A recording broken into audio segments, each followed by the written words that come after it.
I'm telling you here, Jake and I are here. When I listened to Byron Buxton and I know he was not going to be playing defense, it just drove me nuts.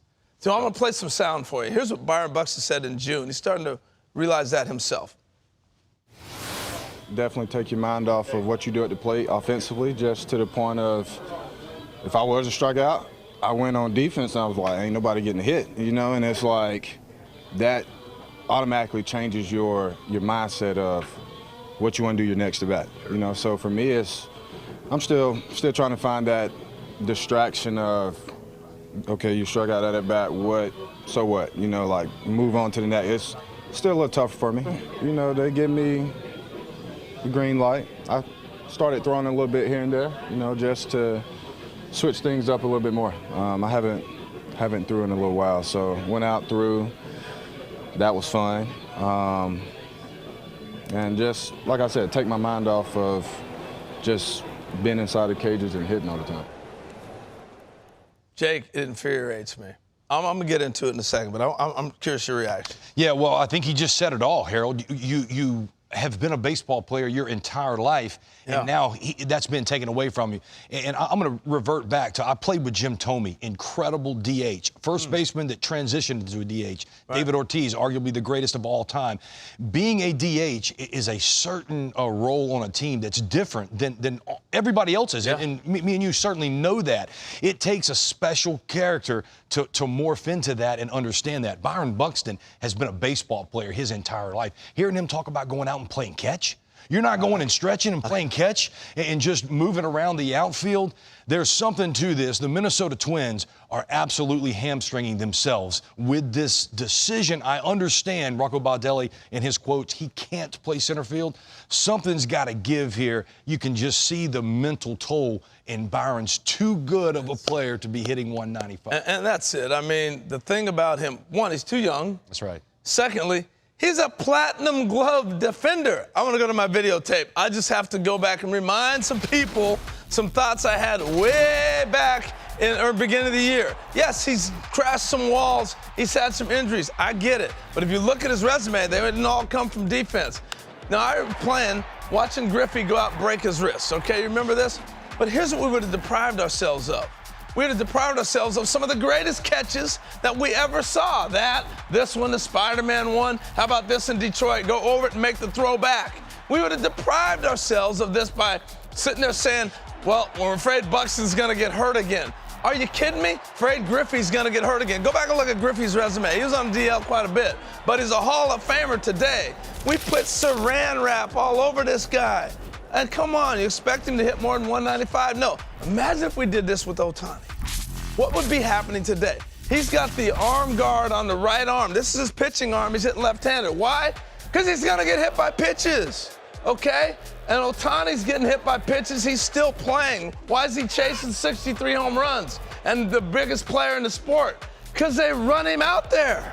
This is going to happen. I want to take you back, July 22nd. 2022. He gets hit in the foot. Jake, you know this better than any pitcher. It's his left foot. He's hurting. And you know what he does? Comes out and throws strikes out 13 in this game. Just mowed down the Braves after getting hit by a pitch and still hitting.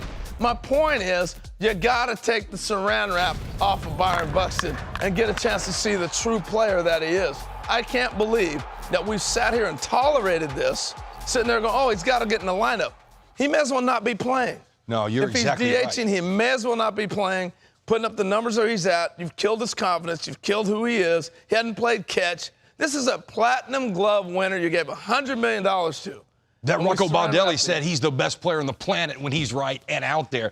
Look, I would just argue, I'm a pitcher. I believed in not giving up runs. I wanted my offense to score. Man. But when you have a platinum gold defender behind you, what that does to an already good pitching staff, you know, if there's a way with modern science and all the technology and the health improvements that we have, you've got to run him out there and get. Look, just tell Byron Buxton, play against the wall so you can't go nowhere. He'll catch everything else. If he can hit and run the bases, he can't play center field, or it's tough for me. Well, I look at it this way. Is he going to get hurt more on pitches thrown at him or fly balls?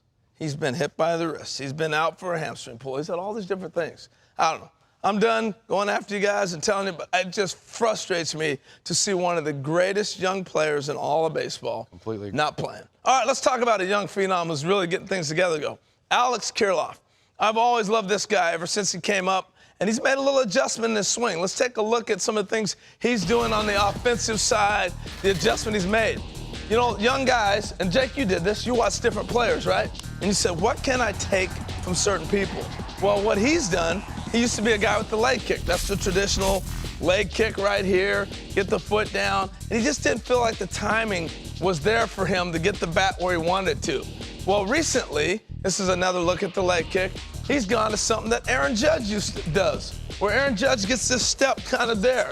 And he puts, there's two things that's happened. He's put his hands in a great position where he knows he can fire from, and then he simplified his stride. He just really stretches out right here, and look at the strong position he's in to be able to make swings. I had a chance to work with Aaron a little bit in a video. I talked with him in spring training about this simple fact. Let's listen to what Aaron says. How did you get to where you were able to move your hands out? You know, I just got into a position where I almost, like, my setup, I want to get in this position to where if I had to swing from right here, I could. You know, I feel comfortable where, hey, I could, if he quick pitches me or does something, I know I can take a swing from this position. So then now it's from, okay, here I can swing from. Now just lift your leg and. Just lift your leg, real simple and go. But look at where his hands are, Jake. He's in a position. You used to hit, you know what I'm talking about? Right, and right there, now he can fire. Just real simple, being able to read the pitch and let it go. So what'd you think about that, Jake? Come on in here, let folks at home see it. No, here's what I take of it. I never stopped. I never stopped watching the league, especially watching the guys having success. Who's not watching Aaron Judge and seeing what you can take from it? As a major league player, you continually evolve and tweak. And look, to the Twins' credit, we just gave them a hard time on the Buxton side of things. As good of a team's out of the All-Star break, and I think that's what we're excited for. You're going to punch through and beat some of these teams in the postseason. Buxton's got to be on both sides of the ball. Some of these young players, Kirilloff's making a huge turnaround. Max Kepler struggled in the first half. He looks like he's back in shape. We're pulling for these Minnesota Twins to pull it together.